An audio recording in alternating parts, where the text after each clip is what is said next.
একই কাণ্ড। এসআইআর হলে কি বিদেশি ঘোষণা হয়ে যাবে নাকি? এসআইআর হলে বহু মানুষের গায়ে পড়বে বিদেশি স্ট্যাম্প, তাদেরকে বহিষ্কার করা হবে। হ্যাঁ, এরকমই তো আতঙ্ক ছড়িয়েছে বলে অভিযোগ গোটা বাংলা জুড়ে। কখনো আতঙ্কে আত্মহত্যার অভিযোগ, কখনো আতঙ্কে হৃদরোগে আক্রান্ত হয়ে মৃত্যুর অভিযোগ। এখন একজন 85 বছরের বৃদ্ধা, তিনি পর্যন্ত আতঙ্কে রয়েছেন যে বাংলাদেশে নাকি পাঠিয়ে দেওয়া হবে। তিনি পর্যন্ত আতঙ্কে রয়েছেন বার্ধক্য ভাতা যদি না পান এসআইআর হওয়ার পর।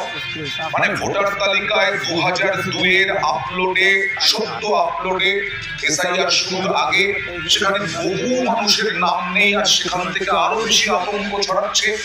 আর এসআইআর হলে বিদেশি তকমা পেয়ে যাবেন অনেকে, এরকম আতঙ্ক ছড়াচ্ছে।